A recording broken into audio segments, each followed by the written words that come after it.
សួស្តីបងប្អូនទាំងអស់គ្នាជួបគ្នាក្នុងការសម្រាយរឿងម្ដងទៀតហើយថ្ងៃនេះadminសូមបង្ហាញបងប្អូននៅទស្សនា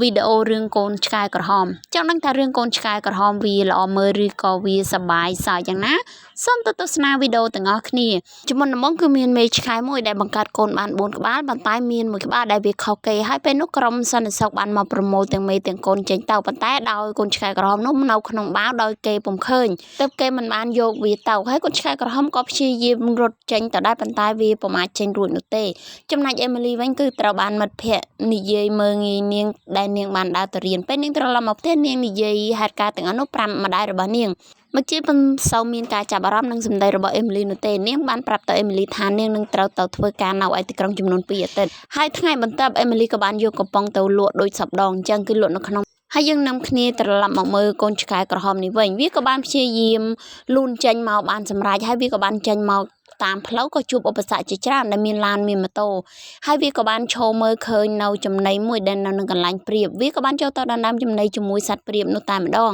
ហើយលោកតា Richwell ក៏នៅទីនោះផងដែរគាត់ក៏បានចាប់កូនឆ្កែក្រហមលើកដើម្បីយកទៅកន្លែងរបស់គាត់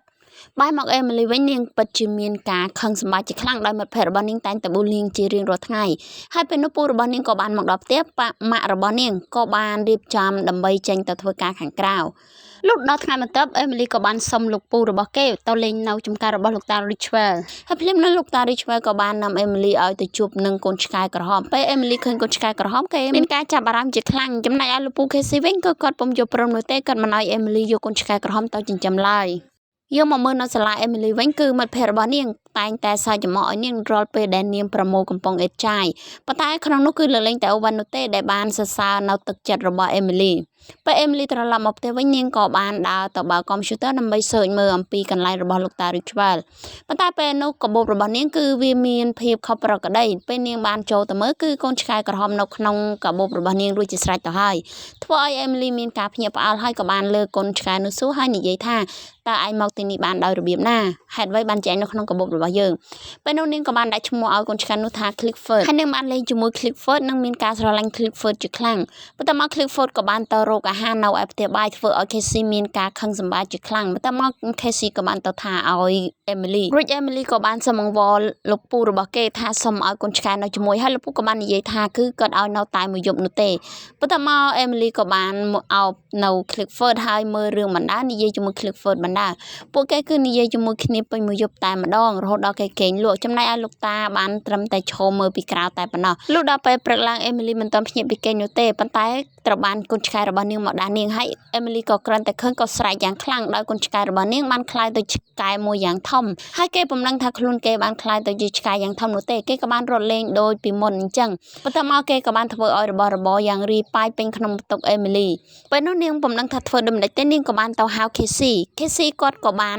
នស្លៀកពាក់ដើម្បីចេញទៅមើលពីព្រោះគាត់អត់យល់អ្វីដែល Emily និយាយពេលគាត់ចេញមកក្រៅគាត់ជួបកូនឆ្កែមួយយ៉ាងធំគាត់ក៏បានរត់ចូលទៅក្នុងវិញយ៉ាងលឿនបន្ទាប់មកទៀតគាត់ក៏បានទេទូរស័ព្ទទៅប្រាប់ Mickey ដោយគាត់គិតថា Mickey នាងប្រកាសជាយល់ប៉ុន្តែ Mickey មិនបានយល់អ្វីនោះទេគឺនាងពិតជាមិនជឿនៅអ្វីដែល Casey គាត់និយាយឡើយអញ្ចឹងគាត់ពុំដឹងថាធ្វើដូចម្ដេចទេហើយគាត់ក៏បាននឹកឃើញដល់អ្នកជំនាញខាងសត្វឆ្កែគាត់ក៏បានទៅជួបនឹងអ្នកជំនាញម្នាក់នោះដើម្បីឲ្យមកជួយពិភាក្សាអំពីរឿងកូនឆ្កែដែលប្រែក្លាយទៅជាឆ្កែមួយយ៉ាងធំហើយអ្នកជំនាញមកគាត់ក៏បានមកមើលទីកន្លែងមកមើលក្នុងផ្ទះរបស់ Emily ប៉ុន្តែពុំឃើញមានអ្វីនោះទេហើយពេលនោះគាត់ក៏បាននិយាយថាវាគ្មានអ្វីនោះទេក៏ត្រឡប់ទៅវិញហើយ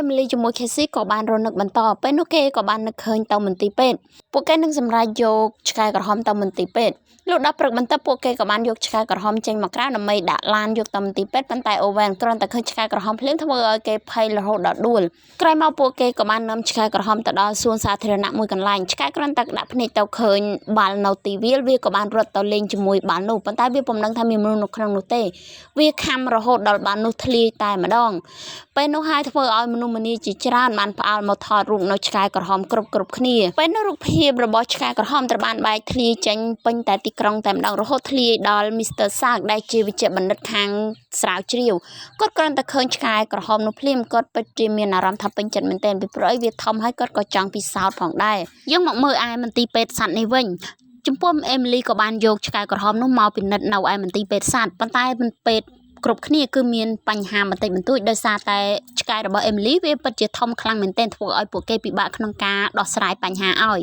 បន្ទាប់ពីនិយាយជាមួយដុកទ័ររួច Emily ក៏បានមកសួរខាង Risa ម្ដងថាហេតុអ្វីបានជាឆ្កែរបស់នាងមានភាពខុសប្រក្រតីខុសពីឆ្កែដទៃទៀតត្រឹមតែរយៈពេលមួយយប់តែប៉ុណ្ណោះចំណែកឯ Risa ក៏ពុំបាននិយាយអ្វីនោះទេគេថាចាំឲ្យលោកគ្រូពេទ្យគាត់ស្រាវជ្រាវបន្ត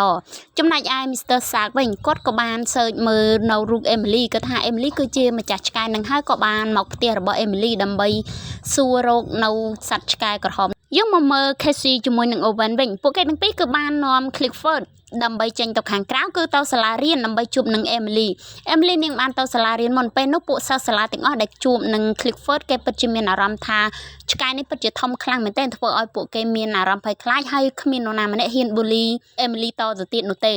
ពេល Emily ជាមួយនឹងពូរបស់គេត្រឡប់មកផ្ទះវិញក៏មានឃើញរូបរបស់ Clifford បិទប្រកាសនៅពេញតែ apartment របស់ពួកគេតែម្ដងហើយភ្លាមនោះគឺមានមនុស្សម្នាក់បំរុងតែនឹងធ្លាក់ពីលើអាគារតែត្រូវបាន Clifford ក៏ទៅជួយអញ្ចឹងហើយធ្វើឲ្យមនុស្សម្នាជាច្រើនដែលនៅទីនោះគឺមានការកោតសរសើរចំពោះ Clifford ជាខ្លាំងថ្មីត្បិតតែ Clifford មានមាឌធំមែនប៉ុន្តែគេគឺជាកូនឆ្កែនៅឡើយនោះទេបន្តមកទៀត Owen ក៏បានទៅខ្ចី laptop ពី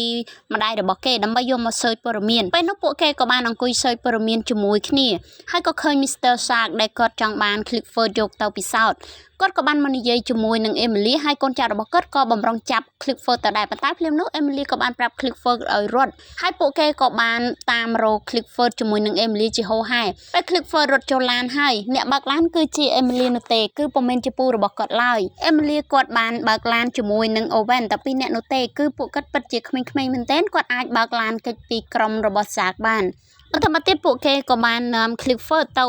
ភោជនីយដ្ឋានមួយកន្លែងដើម្បីញ៉ាំអាហារពេលល្ងាចហើយគេក៏បានខលហៅពូរបស់គេមកដូចគ្នាគឺពួកគេទាំង3នាក់គឺនៅជុំគ្នាតែម្ដងកំពុងតែញ៉ាំអាហារពួកគេក៏បានឃើញព័ត៌មានមួយដែល Mr. Stark គាត់បានទៅប្តឹងប៉ូលីសអំពីរឿងរបស់ Cliffordភ្លាមនោះគឺ manager ខាង restaurant គាត់ក៏បានចូលមកហើយគាត់ក៏បានឃើញនៅ Clifford គាត់ពិតជាមានភាពភ័យខ្លាចខ្លាំងណាស់ហើយពួកគេទាំងអស់គ្នាក៏បានពិភាក្សាគ្នាត្រូវតែយក Clifford ទៅសួនសត្វពីព្រោះអី Clifford ពុំអាចនៅទីនេះបាននោះទេហើយពួកគេក៏បានពិភាក្សាគ្នាហើយពួកគេក៏បានសម្រេចចិត្តថានឹងទៅរកប្រពន្ធរបស់លោកតា Richwell នៅឯមន្ទីរពេទ្យលុះដល់ព្រឹកឡើងក៏ពួកគេបានមកមន្ទីរពេទ្យដើម្បីសួររកប្រពន្ធរបស់លោកតា Richwell ប៉ុន្តែភ្លាមនោះពួកគេបានទទួលដំណឹងថាគេបានស្លាប់បាត់ទៅហើយធ្វើឲ្យពួកគេមានការរន្ធត់ចិត្តជាខ្លាំងហើយពួកគេក៏បាននិយាយថាតើពួកយើងត្រូវធ្វើអ្វីទៀតភ្លាមនោះគឺប៉ូលីសបានមកដល់ពួកគេក៏បាននាំ Clifford រត់បន្តទៀតគេក៏បាននាំទៅឯកំពង់ផែដើម្បីបញ្ជូន Clifford ទៅឯសួនសត្វមុនពេល Clifford ចាក់ចេញពីកំពង់ផែនោះទៅ Emily ក៏បាននិយាយជាច្រើនទៅកាន់ Clifford